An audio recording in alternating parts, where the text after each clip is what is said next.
Hoje, David e Rebeca, a gente tem que ficar insistindo para eles, né? Tiraram um tempinho de descanso. Então, hoje eles tiraram um tempo de descanso. Vem de uma rotina, geralmente, uma rotina muito exaustiva, né? De trabalho, de cuidado com a comunidade. Morando aqui tem demandado um pouco mais deles, né?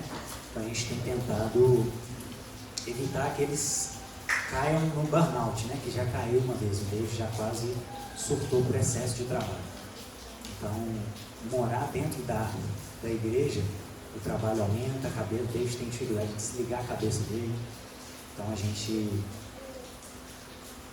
luta para que ele não caia nesse excesso de novo. Então, é importante eles tirarem um tempinho para descansar um pouco a cabeça. E foi o caso hoje. Por isso que eles não estão aqui, justificando, né? E, meus irmãos, a gente terminou setembro, né, estudando o Evangelho de João, e aí mês de outubro a gente revisitou os fundamentos da gente como comunidade, o que trazemos na nossa essência como corpo de Cristo. Então revimos tudo aquilo que faz parte da nossa vida comunitária, e no mês de novembro iniciamos, continuando no livro de João, mas agora nas cartas de João, né, continuando debruçando sobre o que João nos trouxe sobre Jesus, mas agora através da sua carta. E que nós vamos ver hoje que tem muito conteúdo do Evangelho, né? Porque é a mesma pessoa. Então, são escritos diferentes, mas como foi escrito pela mesma pessoa, tem características muito próximas. E hoje a gente vai falar sobre a permanência, que define a consistência, tá? E semana passada o David falou sobre não amar o mundo, e ele mostrou pra gente que o mundo ali não tem a ver com o mundo físico, não tem a ver com a gente se afastar da vida cotidiana, mas tem a ver com uma mentalidade renovada, tem a ver com não amar essa mentalidade caída que impera na nossa cultura, que está entranhada em todas as áreas da nossa cultura. Onde você espreme, seja na música, seja na ciência, seja na igreja, onde você espreme, a gente consegue ver marcas da queda. E também conseguimos ver marcas de Deus. É muito comum cristãos também demonizarem toda a cultura, mas onde você olha também você consegue perceber imagens de Deus, porque Deus se revela na criação, Ele está disponível a todas as pessoas, seja através da criação, seja dentro de nós, através da lei moral. Então tudo que o ser humano faz tem marcas da queda e de Deus também. Então é possível, às vezes agora numa proporção diferente, né? Tem coisas que tem mais marcas de queda. Dizem que o funk é uma delas, né? Mas não o ritmo em si. Eu acho que a maioria das letras dos funks são muito ruins, né? Isso é verdade. Mas o funk em si, a melodia, o ritmo, talvez seja possível restaurar, né? Enfim, mas é o pessoal da arte que tem que trabalhar nesse assunto aí. Gente, e hoje nós vamos aprofundar no capítulo 3 da carta de João, e me chamou muita atenção uma palavra que ele usa muito na sua carta, que é permanecer. Então hoje nós vamos aprofundar nisso, dando continuidade ao que o David falou na semana passada. E como o David falou também, a gente vive um momento moderador, ou seja, um momento em que é decisivo. Geralmente isso acontece nos finais de ano, né? E esse ano a gente teve um ano de muitos sonhos, a gente teve um ano de muitas revelações com relação à comunidade. Pessoas ou daqui ou ligadas à comunidade tiveram sonhos com relação à nossa comunidade. Então nós estamos validando e achamos que percebi que esse capítulo em específico tem um conteúdo muito importante para essa moderação, para esse alinhamento. Porque o que a gente tem ouvido é sobre avanço, inclusive avanço numérico, mas não tem como avançarmos numericamente se a casa está desajustada. Então a gente precisa cuidar da nossa casa primeiro, para cuidar da igreja. Então não tem como a gente receber mais pessoas se nós aqui de dentro estamos desajustados, se a nossa casa não está bem ajustada, né? Então é um momento moderador e um momento de alinhamento dentro de nós como pessoa, dentro da nossa casa como família, para se estender para a nossa igreja e depois se estender para a comunidade, para a cidade, né? Então é uma escala, primeiro dentro de nós, e é o caminho que a gente tem trilhado também na escola, né? Na escola Casa do Pão. Então eu queria que você abrisse comigo lá em 1 João, capítulo 2, verso 26. Vamos pegar o finalzinho do capítulo 2. E vamos ler as Escrituras. João capítulo 2, vamos começar a partir do verso 24. 1 João, na verdade, 2, 24. Quanto a vocês, cuidem para que aquilo que ouviram desde o princípio permaneça em vocês. Se o que ouviram desde o princípio permanecer em vocês, vocês também permanecerão no Filho e no Pai. E esta é a promessa que Ele nos fez, a vida eterna. Escrevo-lhes essas coisas a respeito daqueles que os querem enganar. Quanto a vocês, a unção que receberam dele permanece em vocês, e não precisam que alguém os ensine. Mas, como a unção dele recebida, que é verdadeira e não falsa, os ensina acerca de todas as coisas. Permaneçam nele como ele os ensinou. Filhinhos, agora permaneçam nele, para que quando ele se manifestar, tenhamos confiança e não sejamos envergonhados diante dele na sua vinda. Se vocês sabem que ele é justo, saibam também que todo aquele que pratica a justiça é nascido dele. Vejam como é grande o amor que o Pai nos concedeu, sermos chamados filhos de Deus, e o que de fato somos. Por isso o mundo não nos conhece, porque não o conheceu.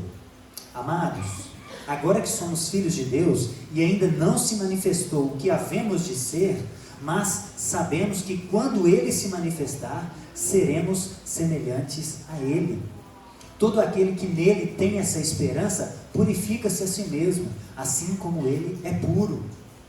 Todo aquele que pratica o pecado, transgride a lei.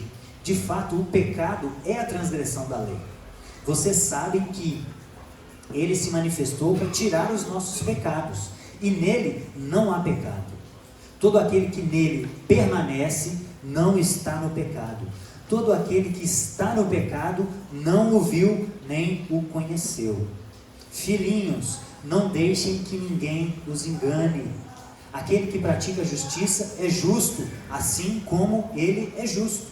Aquele que pratica o pecado é do diabo, porque o diabo vem pecando desde o princípio. Para isso, o Filho de Deus se manifestou, para destruir as obras do diabo.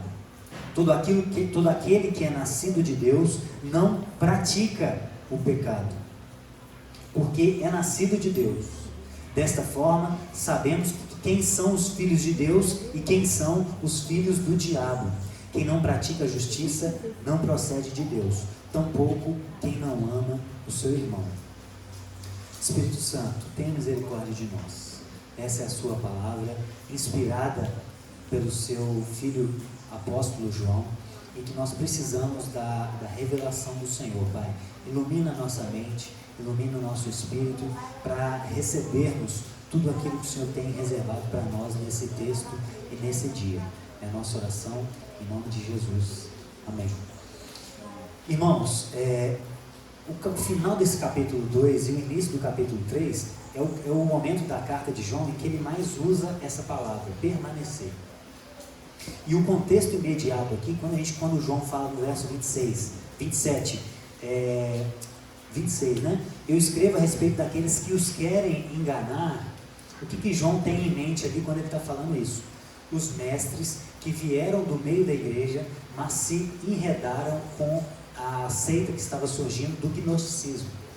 E o que é o gnosticismo? É uma seita do primeiro século, que teve muita influência dos gregos, né? dos platonistas, que acreditavam que a salvação não vinha pela fé em Cristo, mas por um conhecimento. Por isso o termo gnosticismo, gnosis no original, no grego, é conhecimento. Então eles acreditavam que a salvação era pelo conhecimento místico que Deus dava aos iniciados nessa doutrina, nessa seita.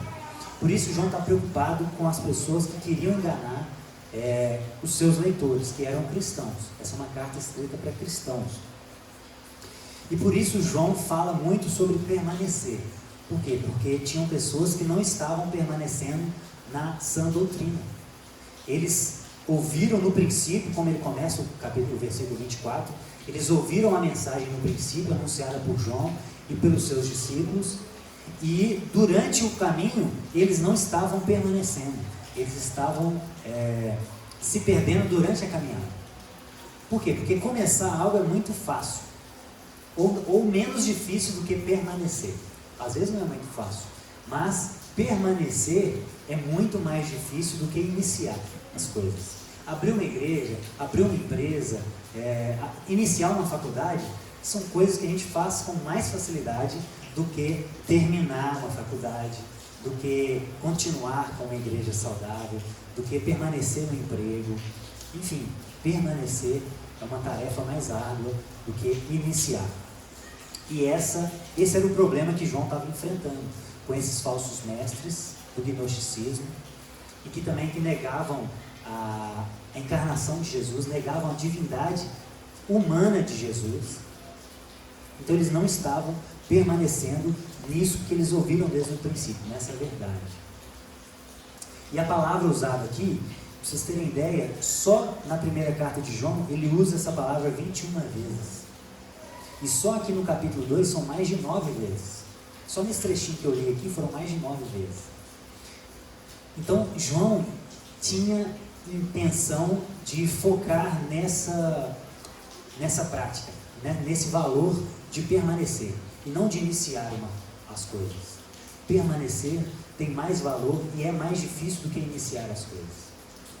Por isso ele dá tanta ênfase nessa palavra, que no original significa continuar a estar presente, ser sustentado continuamente, permanecer o mesmo, não estar sujeito a variações. É claro que não é que nós vamos ser 100% iguais o tempo todo, mas existe um núcleo que tem que ser mais firme. Não é que você não vai ter um humor diferente num dia ou no outro, mas existe um núcleo. É muito nítido perceber pessoas que têm um núcleo mais sólido. É claro que alguma hora elas estão um pouco mais tristes, um pouco mais alegre, mas ela não são variações extremas.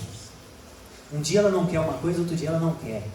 Se ela fala que quer, ela quer. Ela pode até desanimar um pouco no caminho, mas ela busca ajuda para permanecer naquilo que ela se propôs a fazer. É diferente. É diferente de pessoas que são totalmente instáveis. Ora quer uma coisa, ora não quer.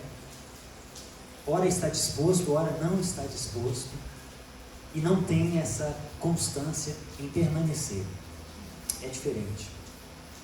E essa palavra ser sustentado continuamente me chamou mais atenção. Por quê? Porque eu acho que tem a ver com o que João tinha em mente quando ele estava falando isso.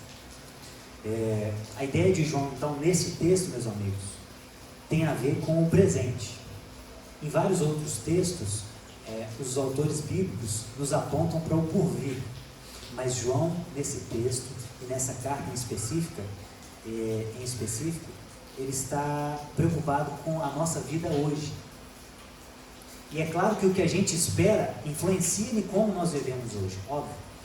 Mas ele estava preocupado, por isso que a segunda palavra que mais aparece aqui é prática, é obediência. Por quê? Porque o que a gente espera, o que a gente acredita no porvir, influencia no que a gente vive hoje. E como a gente sabe se a gente tem a crença verdadeira? Se nós praticamos e se obedecemos. Essa é a ideia que está na cabeça de João. Praticar e obedecer são outros princípios que são muito comuns nessa carta.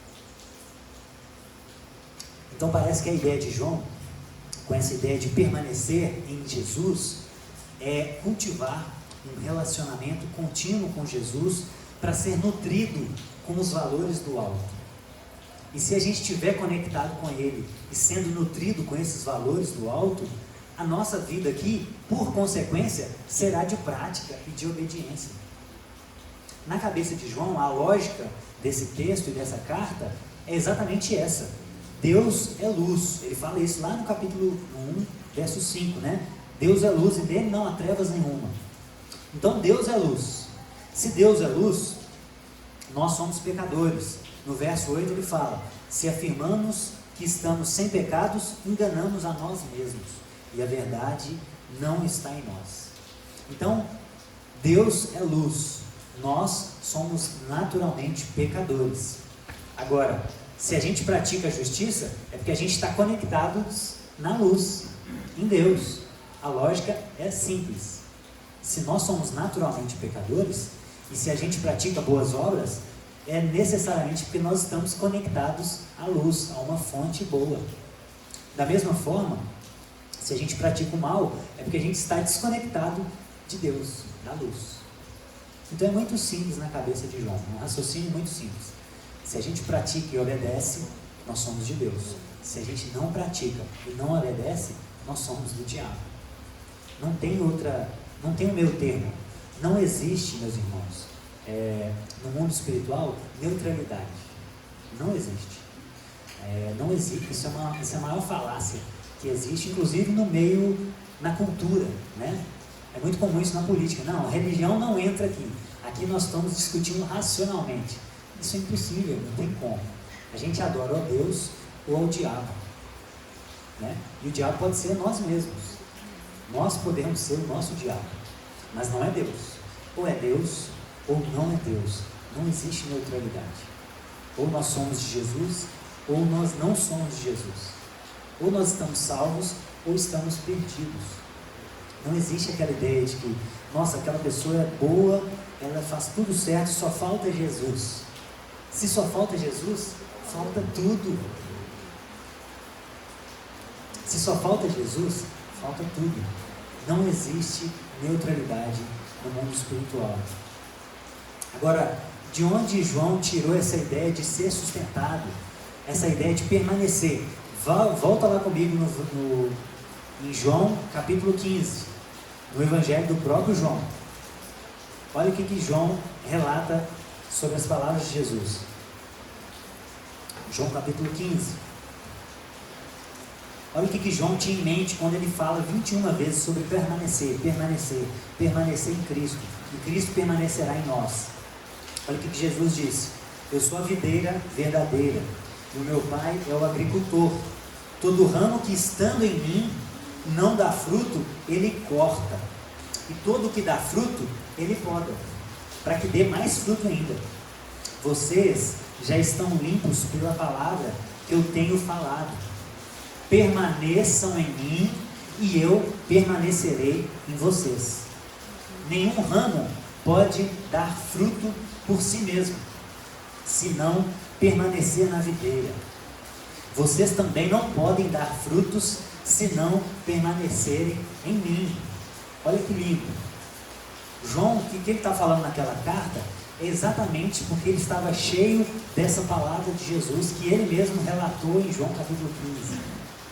É a parábola da figueira. E aqui é muito bom que a gente tem uma árvore que dá para a gente olhar e ilustrar isso muito bem. O que Jesus está falando aqui nesse texto é: se a gente tirar um galho daquela jabuticabeira, ela não pode produzir fruto de si mesma. Ela não vai ter vida em si mesma, porque ela não está conectada no tronco, e o tronco vem da raiz, e a raiz vem da terra onde ele puxa os nutrientes. Então um galho separado não pode dar fruto por si mesmo. Nós que somos os ramos, sem estarmos conectados, e se a gente não permanecer na videira que é Jesus, nós não podemos dar frutos. Não podemos dar frutos de nós mesmos.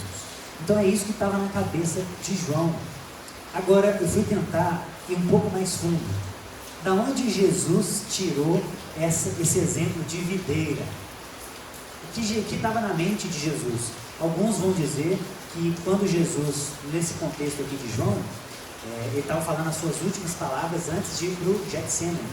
Então, ao que tudo indica, ele estava caminhando com os discípulos e ele viu uma figueira no meio do caminho. E aí ele começa a falar sobre essa palavra de João capítulo 15. Jesus era muito didático. Então, provavelmente, ele parou em frente a uma videira e começou a explicar. Vocês estão vendo aqui, ó, a videira sai daqui. E ela vem com o tronco e tem os ramos. Então eu sou a videira verdadeira. Eu estou conectado na terra. Eu posso dar nutrientes para vocês. E se a gente tirar um ramo desse aqui, provavelmente Jesus pode ter tirado um ramo daquele. Esse ramo daqui a pouco ele vai secar. Por quê? Porque ele não está conectado na videira. Mas da onde Jesus tirou esse exemplo da videira? Volta um pouquinho comigo, lá em Isaías capítulo 5. Salmos, Provérbios, Eclesiastes, Isaías. Cântico dos Cânticos, Isaías. Isaías capítulo 5. Olha que interessante. A canção da vinha. Cantarei para o meu amigo o seu cântico a respeito da sua vinha. Meu amigo tinha uma vinha na encosta de uma fértil colina. Ele cavou a terra, tirou as pedras e plantou as melhores videiras. Construiu uma torre de sentinela e fez um tanque de prensar uvas. Ele esperava que dessem uvas boas, mas só deu uvas azedas. Agora, habitantes de Jerusalém, homens de Judá, que mais se poderia fazer por ela que eu não tenha feito? Então, por que só produziu uvas azedas quando eu esperava uvas boas? Pois eu lhes digo o que vou fazer com a minha vinha. Derrubarei a sua cerca, para que ela seja transformada em pasto. Derrubarei o seu muro, para que seja pisoteada. Farei dela um terreno baldio, não será podada, nem capinada. Espinheiros e ervas daninhas crescerão nela. Também ordenarei às nuvens que não derramem chuva sobre ela. Pois bem, a vinha do Senhor dos Exércitos é a nação de Israel.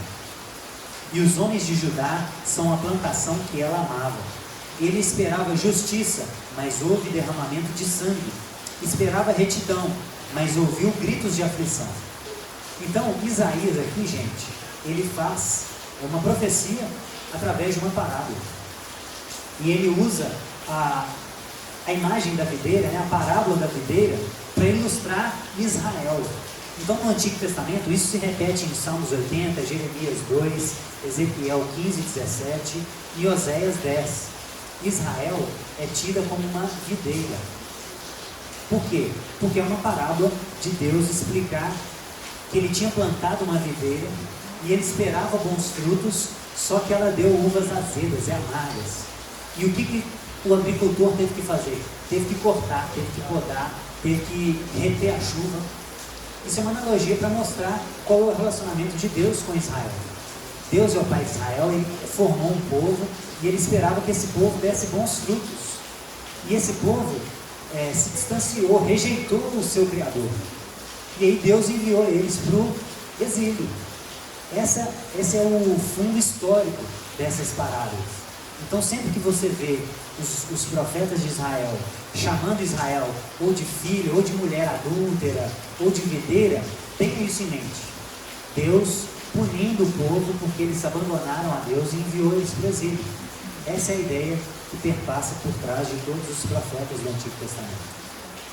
E aqui a figura da videira tem esse mesmo propósito: mostrar que Deus estava descontente com a sua videira que ele plantou, esperava bons frutos, mas ela rejeitou o seu pai, rejeitou o seu agricultor, e por consequência, se essa videira se desconecta da fonte da vida, ela vai produzir frutos maus.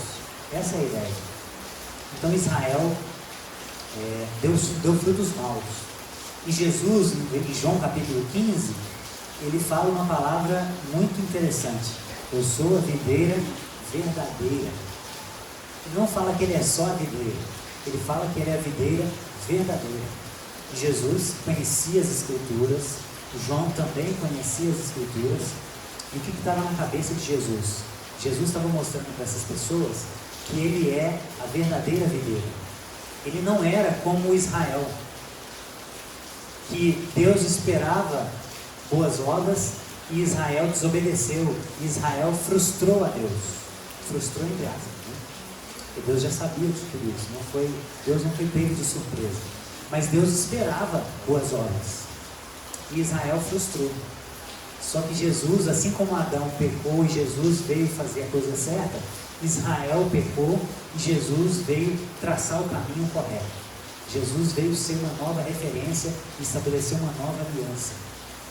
Então Jesus, ele é a videira verdadeira por isso, porque Israel era apenas a sombra, né? Como o autor de Hebreus usa essa expressão. Israel era a sombra das coisas que viriam. Tudo que aconteceu com Israel era para apontar para o Messias, para a vinda do Filho de Deus, inclusive o tabernáculo. O autor de Hebreus vai explicar que Deus foi tão metódico na construção do tabernáculo, e ele falou com Moisés: olha, você tem que fazer tudo de acordo com as medidas que eu te dei. Por quê? Porque tudo que Israel viveu, tudo que Israel teve que fazer, era uma sombra para apontar para o Messias. Era uma profecia viva. Tudo. Os profetas, Oséias teve que casar com uma prostituta para profetizar sobre Israel. Tudo, meus irmãos, tudo que Israel viveu era pedagógico, para apontar para aquele que viria e estabelecer uma nova aliança, aquele que era a verdade encarnada. Estão entendendo a ligação de João falar tanto em permanecer? E isso estava na cabeça dele, esse texto de Jesus. E o que estava na cabeça de Jesus é todo esse contexto do Antigo Testamento, de chamar Israel de videira. Então tudo começa a clarear. Então nós temos que permanecer na videira verdadeira. Por quê? Porque Jesus é a expressão exata do ser de Deus. Ele não era como os religiosos faziam. Os fariseus viviam focados na sombra, na lei. E nós temos que estar conectados e permanecer na videira verdadeira, que é a graça, que é a nova aliança. Não é mais a sombra, agora é a pessoalidade encarnada de Deus. Os judeus que não aceitaram a revelação de Jesus viviam presos na sombra. E por isso que Jesus criticou tanto os religiosos, porque eles estavam focados na lei. E a lei é boa, só que a lei, ela teve um propósito até a vinda da graça. Então nós não podemos mais ficar presos às sombras, se nós já temos a realidade encarnada na nossa frente. E Paulo vai falar isso em Gálatas 3, abra lá comigo, Gálatas 3. 1º e 2º Coríntios, Gálatas 3, 23. Olha que interessante o que Paulo fala. 3:23. Paulo em Gálatas, ele fala muito sobre a lei e a graça. Se você quiser entender a diferença entre lei e graça, leia Gálatas e Hebreus. São dois livros da Escritura que falam muito sobre lei e graça. E Paulo aqui começa a falar o seguinte: antes que viesse a fé, estávamos sobre a custódia da lei e fomos nela encerrados, até que a fé haveria de vir e fosse revelada. Assim, a lei foi o nosso tutor, ou nossa babá. A lei foi o nosso tutor até a chegada de Cristo, para que fôssemos justificados pela fé. Agora, porém, tendo chegado à fé, já não estamos mais sobre o controle do tutor. Então, meus amigos, entendam isso. Deus, ele é pedagógico. E ele formou um povo e fez tudo aquilo com o povo de Israel, para que o povo de Israel entendesse, quando Jesus foi pregado naquela cruz, eles entendessem de forma muito mais plena. Por isso Deus instituiu os sacrifícios, por isso que Deus falou para matar cordeiros, para tirar os pecados, e eles tinham que falar os pecados no ouvido do cordeiro, e soltar o cordeiro, para ele levar os pecados do povo. Tudo no Antigo Testamento apontava para Jesus. Então, quando Jesus vem, nós não estamos mais sob o controle desse tutor, que foi uma babá que nos conduziu até a graça. A lei foi uma babá que nos conduziu até a graça. Porém, muitos judeus nessa época estavam vivendo baseados na babá, na sombra. E é isso que João está tentando nos mostrar.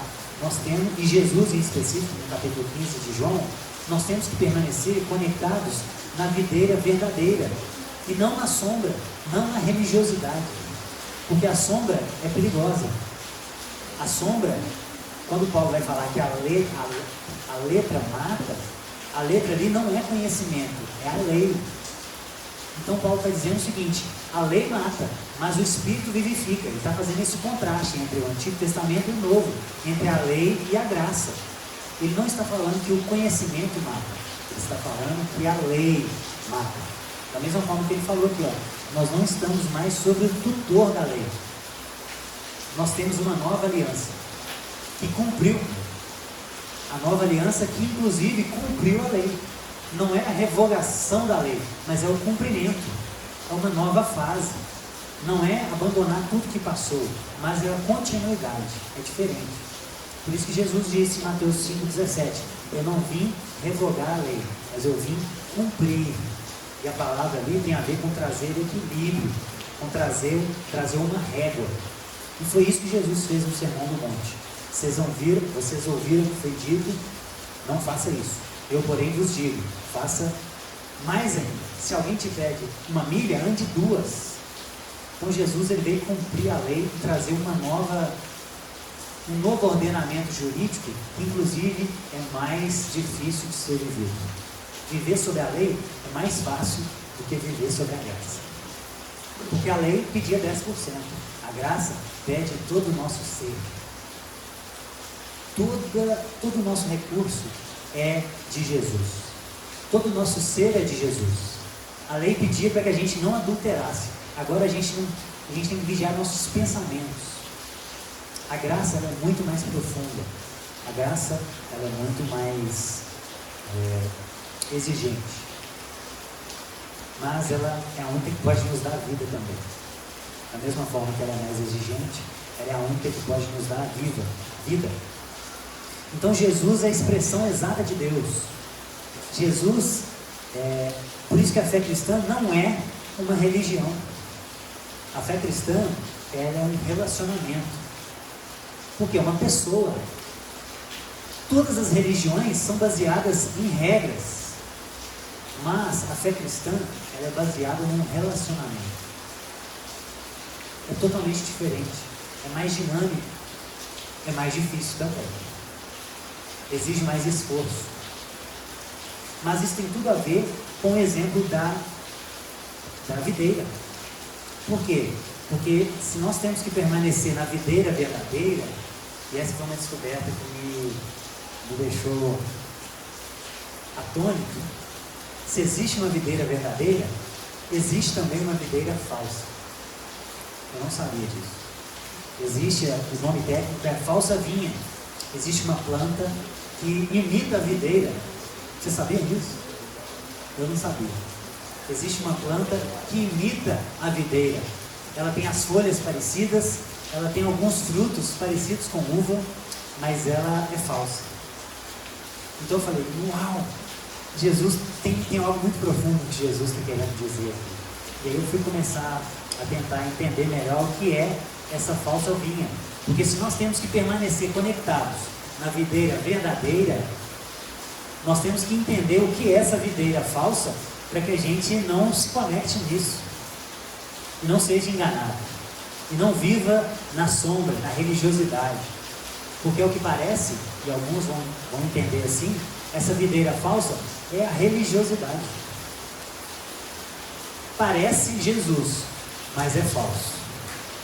Parece, tem o ar, veste a roupa, vai na igreja, dá até o dízimo, ajuda outras pessoas, mas é falso. É aquele tipo de pessoa que vai ouvir no fim dos tempos, olha, eu não te conheço. Isso são as pessoas que estão conectadas na falsa videira. E essa falsa vinha, gente, ela possui algumas características que me chamou muita atenção. A primeira delas é de fácil cultivo. A falsa vinha não precisa de poda. Isso faz todo sentido, porque se nós temos que estar conectados na videira verdadeira, para quê? Para dar frutos. E para dar frutos, o ramo precisa ser podado. Agora, a falsa vinha não precisa. A falsa vinha não precisa passar por um processo de poda. Ou seja, se nós estamos conectados no falso Jesus, é tudo mais fácil. Porque poda, não sei se você já viu uma árvore sendo podada, é preciso cortar alguns galhos. Há um processo de sofrimento, mas que visa um fim melhor. Então, se a árvore fosse sensitiva, né? se ela fosse como nós, animais que tivéssemos sensação, talvez ela gritaria em cada cortada: ai, ai, ai. Mas ela sabe que aquilo é para o bem dela. E eu não sou entendido em planta. Quem é entendido em planta sabe que às vezes, para uma planta florescer, ela precisa ser podada. E isso traz dificuldades, mas o fim é sempre melhor. E a falsa videira não precisa de poda, gente. Eu achei isso assim, como assim, gente? Não é possível. Será que eu estou viajando demais? Não é possível. A falsa videira não precisa de poda. Por quê? Porque a religiosidade, meus irmãos, é tudo mais fácil. A religiosidade, o processo é muito mais fácil, porque a porta é larga. Na videira verdadeira, a porta é estreita. É preciso esforço, é preciso discipulado, é preciso ter pacto com um grupo de irmãos chamado igreja. Na videira verdadeira, isso é preciso. É preciso acordar cedo, é preciso ajudar, é preciso abrir mão daquilo que a gente, de parte daquilo que Deus confia a nós, para abençoar outros. Isso é estar conectado com a videira verdadeira. Mas se a gente está conectado na falsa videira, tudo é mais fácil. A gente consegue arrumar, inclusive, argumentos teológicos, entre aspas. Por isso cresce tanto o movimento dos desigrejados. Por quê? Porque no movimento dos desigrejados, muitos se frustraram com a igreja e passaram a se desigrejar. Distorcem a escritura. Não, a gente não precisa, eu sou igreja em qualquer lugar. São meias verdades.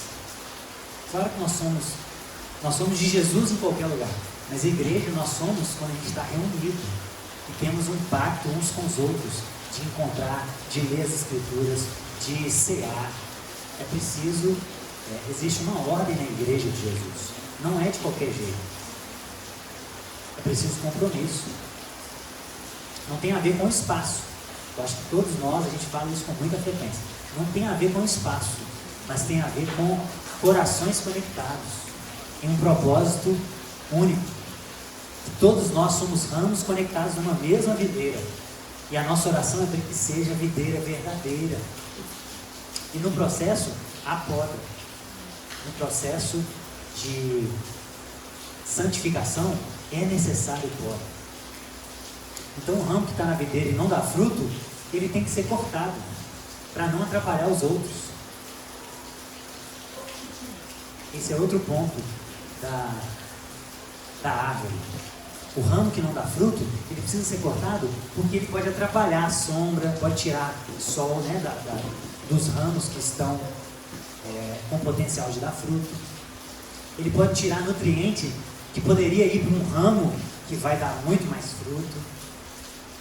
Então, o ramo que não dá fruto, ele tem que ser cortado.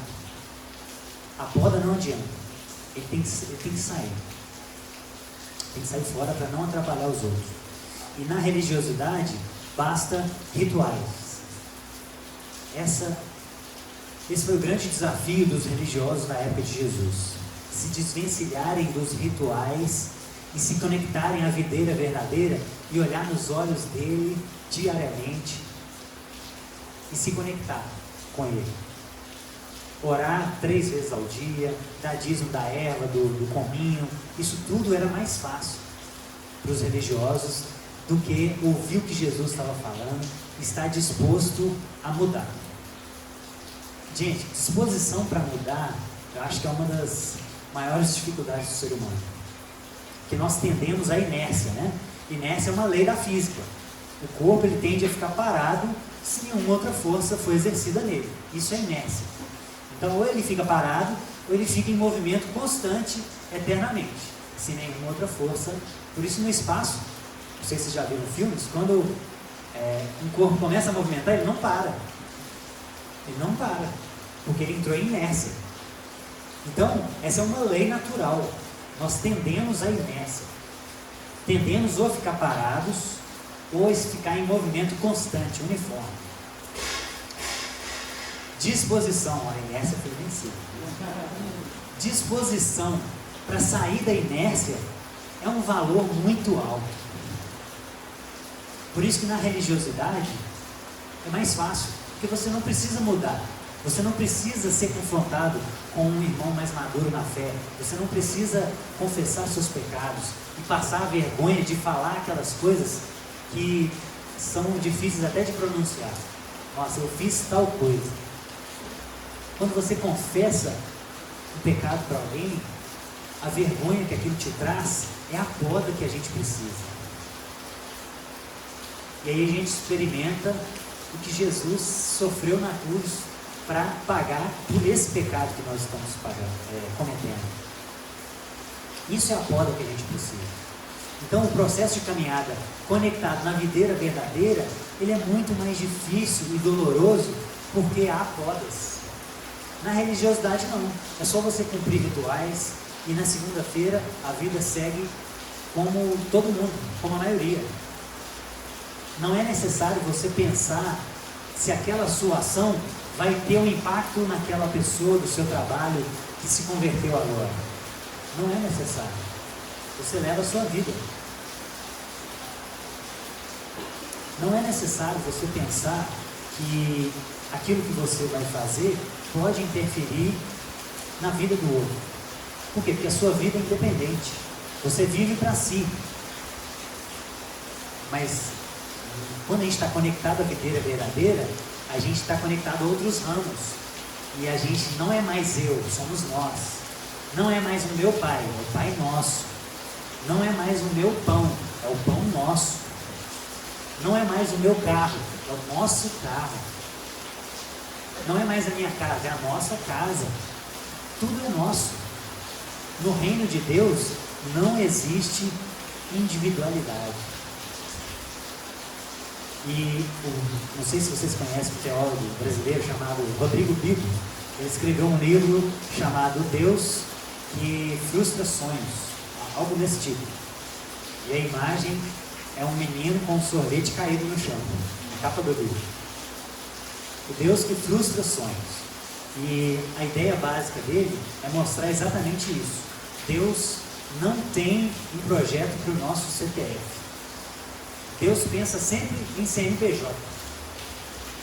O que eu quero dizer? Bruno, vocês falam tanto de vocação, como assim Deus não tem uma vocação específica para isso? Não, não é isso. Não é isso. Deus tem uma vocação específica para cada um. Só que o objetivo final de Deus não é me promover, ou promover a Vera, ou promover o Paulo. O objetivo de Deus é criar um povo. Então ele usa essa vocação para um todo. Então é claro que Deus tem um propósito específico para cada um de nós, mas o objetivo final é sempre coletivo. Então eu não sou a menina dos olhos de Deus, eu sou o Bruno que faz parte de um corpo que tem outros ramos ali que estão conectados na videira verdadeira. Ele tem um propósito para cada um de nós, mas o todo é mais importante. É sempre por isso que a Escritura é sempre no plural. É sempre o nosso Pai, nosso pão. Por isso que as pessoas tinham tudo em comum no início da igreja. Por quê? Porque eles não estavam preocupados com as suas coisas apenas. Estão entendendo? É sempre coletivo. Mas na religiosidade é possível você viver a sua vida sozinho. Por isso muitas pessoas procuram comunidades grandes, porque elas conseguem ficar lá anos sentando no banco, levantando todo domingo e não conhecer ninguém e permanecer na mesma vida durante anos. É muito mais fácil.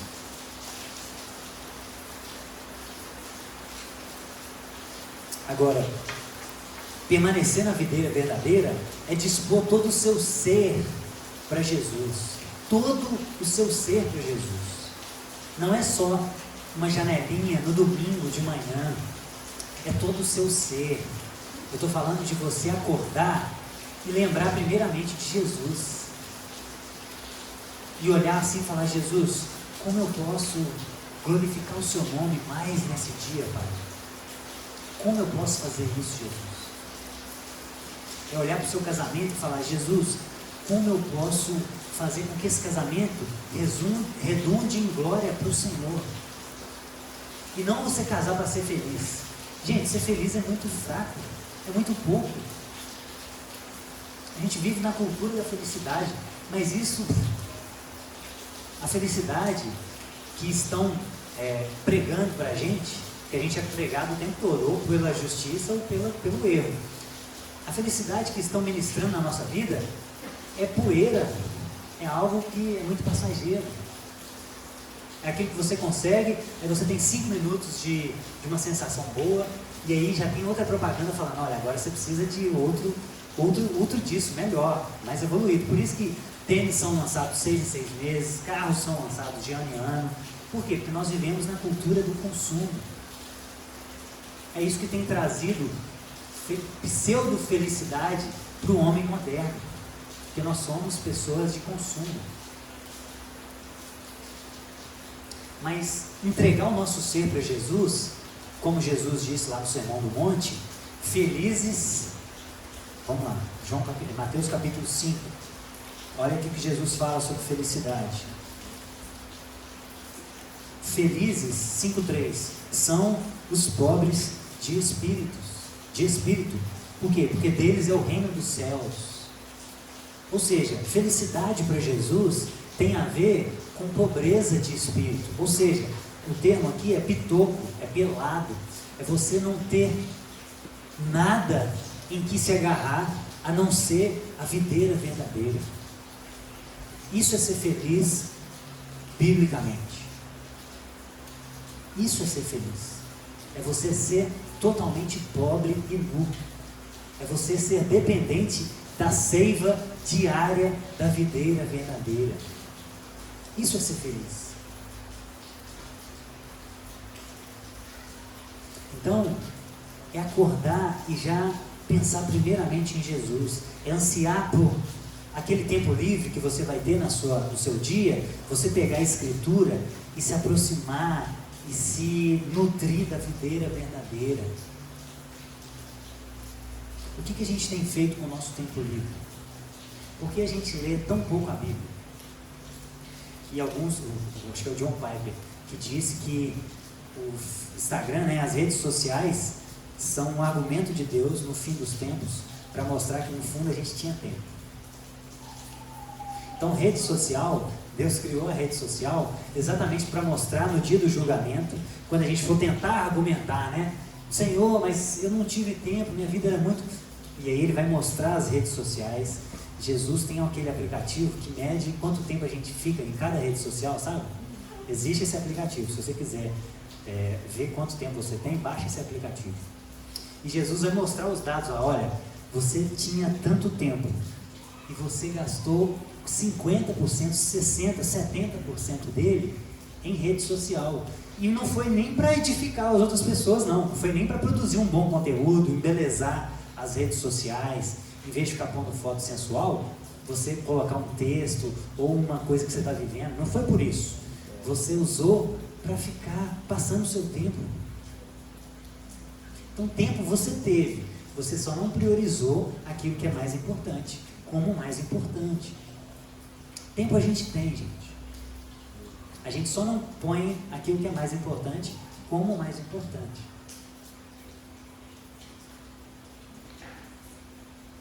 É aquele velho Netflix ou Bíblia. É aquele velho paradoxo, Não que a gente não possa acessar as redes sociais, ou não que a gente não possa assistir Netflix, mas a questão é quanto valor envolvido em cada um, quanto tempo desprendido em cada um, Qual é o seu anseio de chegar e abrir a escritura, ou ligar o computador, ou a televisão e ligar a Netflix? O que mais aumenta seus batimentos cardíacos? O que te deixa mais ansioso para fazer? Estão entendendo? É isso. É uma questão de prioridade. É uma questão de o que a gente coloca em primeiro lugar de fato. Porque o que consome mais o nosso tempo é o que a gente põe em primeiro lugar de fato. Estar conectado na videira verdadeira tem a ver com você organizar a sua vida pensando no reino de Deus e não apenas nos seus planos terrenos. É você conectar toda a sua agenda ao eterno e não deixar apenas aquele tempo que sobra para as coisas eternas. E quando eu digo coisas eternas, eu não estou fazendo aquela dicotomia de trabalho é terreno e igreja é eterno. Não. Eu estou falando daquilo, se Deus te pediu para ser advogado, isso é algo eterno. Então você precisa se dedicar ao direito. É isso que eu estou falando. A questão é se você quer ser advogado por qualquer outra razão que não glorificar Jesus. Se você quer o status, se você quer trabalhar de terno, se você quer entrar no tribunal porque você acha isso bacana, a questão é essa. É se você faz o que você faz para a glória de Deus ou para a sua glória, ou para satisfazer coisas passageiras. Essa é a questão. Então, como você organiza o seu tempo tem a ver com as prioridades da sua vida. Se você está conectado com a videira, você pensa tudo na sua vida em relação à videira, porque ela é a mais importante. É ela que te dá vida. Então você não deixa de congregar por qualquer razão. Você não deixa de ler a escritura por qualquer razão. Tem que ser uma boa razão. Tem que ser uma ótima razão.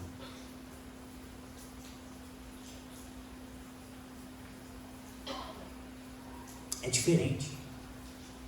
É diferente da pessoa que deixa sempre as coisas eternas para o final do dia ou para o tempo que sobra. É diferente. Então isso é se entregar e estar conectado à videira verdadeira. É você entregar todo o seu ser, todos os seus pensamentos, as suas motivações, tudo na sua vida tem que girar em torno da videira. Tudo, desde as pequenas coisas. Desde o fazer uma tatuagem, a escolher uma profissão. Tudo tem que girar em torno do eterno. Tudo tem que estar conectado nele. Então essa é a primeira característica da falsa videira. É fácil. Não é preciso esforço. Não é preciso poda. Não há sofrimento. Não há processo de afiamento com outros ramos. Não há. Você vive a sua vida por conta própria. E a segunda característica muito interessante também da videira, da falsa videira, é que os frutos dela são venenosos. Ela tem frutos que lembram uva, mas não podem ser comidos, são venenosos, são perigosos. E os frutos que vêm da religiosidade são perigosos por causa disso, porque são feitos com motivação errada. Pode ser a mesma coisa, pode ter um tocando o mesmo violão, um do lado do outro, mas um pode estar na religiosidade e o outro pode estar na videira verdadeira. Por quê? Porque tem a ver com a motivação, tem a ver com o que está dentro. Por isso que às vezes a gente faz coisas que podem parecer, gente, mas como é que a pessoa está fazendo um negócio desse? Por quê? Porque nós estamos preocupados com o Pai, não com a estética. Talvez a oração que a gente faz não é tão bonita, mas porque nós estamos orando ao Pai e não estamos preocupados com a estética. Estamos preocupados com a videira, não com o que os outros ramos vão pensar. Nós não estamos preocupados em fazer um show. Estamos preocupados em agradar a videira verdadeira. Estar conectados nele diariamente. Essa é a nossa preocupação. Então, por isso é possível alguém estar pregando ou cantando na igreja sem estar conectados na videira verdadeira, preocupando com estética, com frases de efeito, preocupando com N coisas que não a glória de Deus, que não ser fiel à Escritura, que não tocar o Pai com uma música, com uma arte, com os frutos da nossa vida. E eu queria finalizar com um texto em Hebreus capítulo 10. Abra comigo, por favor. Hoje, obrigado. Hebreus capítulo 10.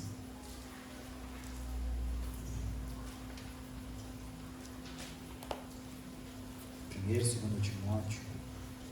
Hebreus.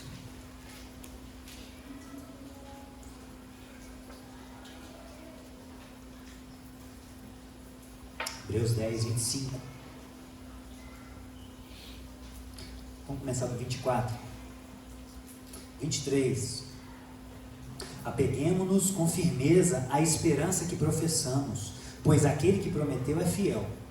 E consideremos uns aos outros para nos incentivarmos ao amor e às boas obras. Não deixemos de nos reunir como igreja, segundo o costume de alguns, mas procuremos encorajar-nos uns aos outros, ainda mais quando se vê que o dia se aproxima. Verso 26.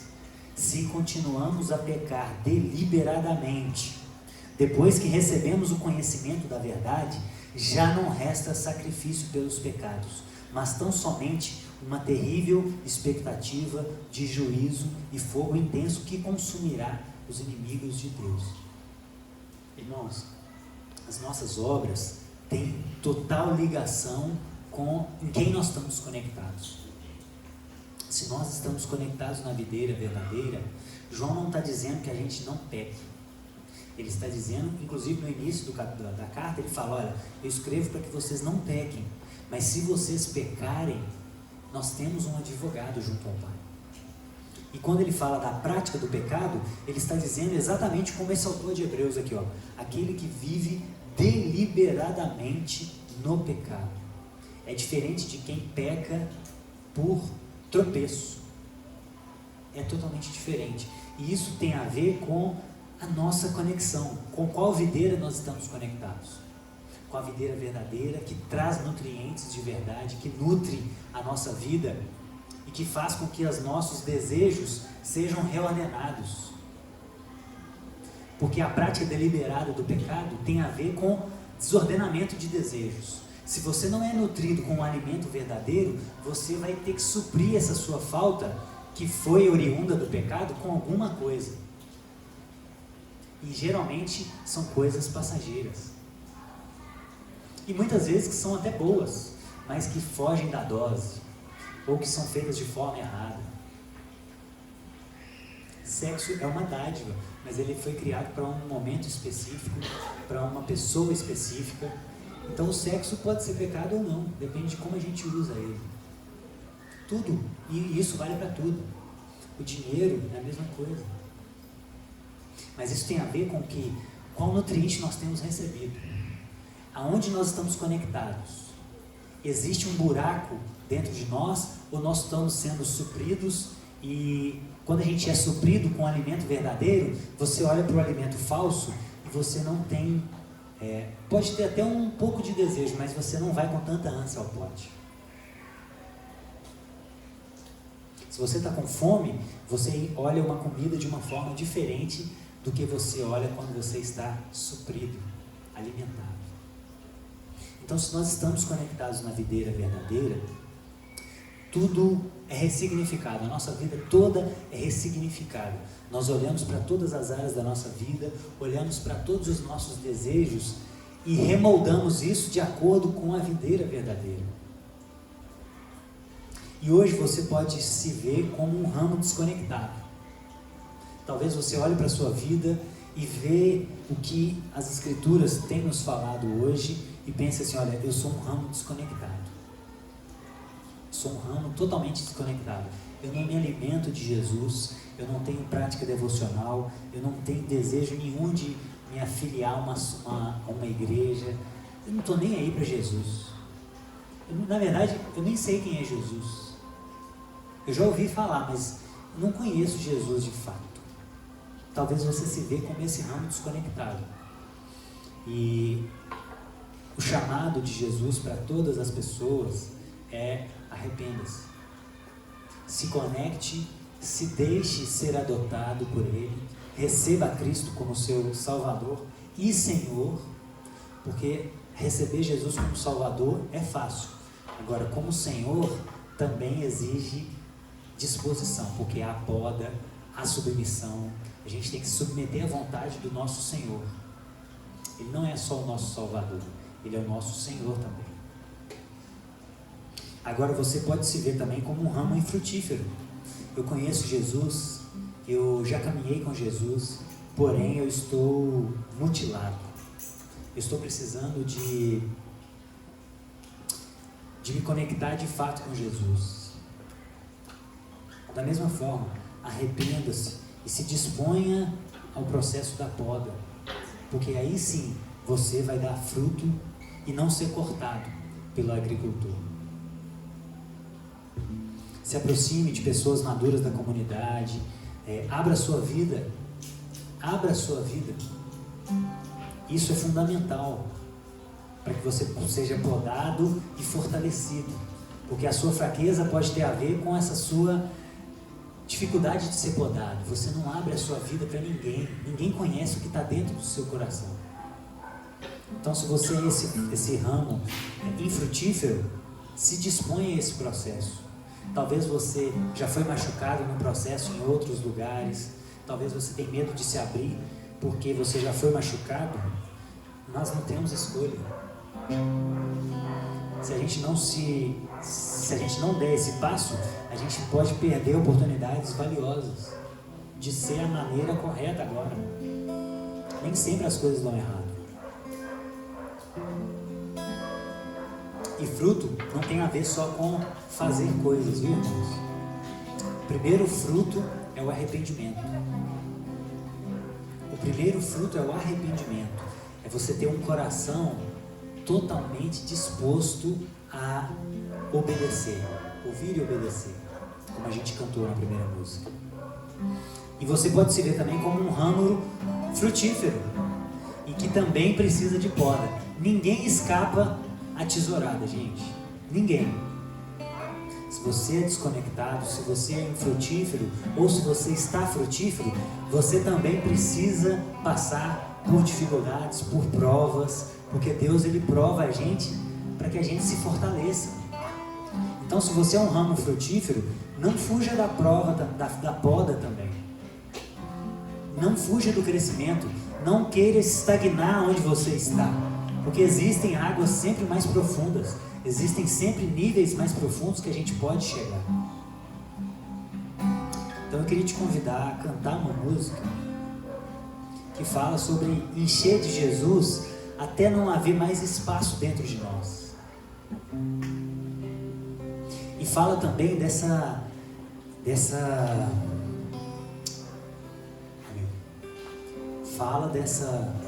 luta que vivemos dentro de nós e que João nos confronta muito. Se vivemos na prática do pecado, é porque não estamos conectados à videira verdadeira. Mas isso não quer dizer que quem é cristão de fato não peque. Por quê? Porque o próprio Paulo falou que ele olhava para dentro dele e ele se via num conflito. O bem que ele queria fazer, ele não fazia, mas o mal que ele não queria, esse ele fazia. Então a vida sadia não é uma vida com ausência desses conflitos, mas vai depender, a forma como nós vamos combater o pecado depende de quão nutrido nós estamos da videira verdadeira. Então eu queria te convidar a ficar de pé e ore com toda a sua força para que, se você estiver desconectado, que você se conecte à videira. Se você estiver infrutífero, que você seja podado naquilo que você precisa ser podado, nas áreas de dificuldade que você tem. para que você passe a dar fruto. E se você é alguém que está dando fruto, se submeta ao processo de crescimento, seja podado em áreas que talvez você ainda não abriu para Jesus tratar, para que você dê mais fruto ainda. E que aí sim nós vamos glorificar a Deus como Ele merece, porque esse é o nosso objetivo. Paizinho, nos ajuda, Espírito Santo. Nos ajuda, Pai, a vencer o nosso eu, Pai. A estar dispostos a entrar num processo de poda e de discipulado com o Senhor, Pai, para que possamos ou ser salvos, ou dar frutos, ou aumentar os nossos frutos, Senhor. Pai, sonda todos os ramos que estão aqui nessa manhã e nos revele, Pai, o que nós precisamos. Se é poda, se é sermos cortados, e se for, Pai, nos ajuda a nos arrepender, para que nos conectemos de novo com a videira verdadeira, Paizinho. Ajuda-nos e nos ensina, e nos ajuda a cantar com todo o nosso ser, que o Senhor encha, para que não haja mais espaço dentro de nós, Pai. Em nome de Jesus.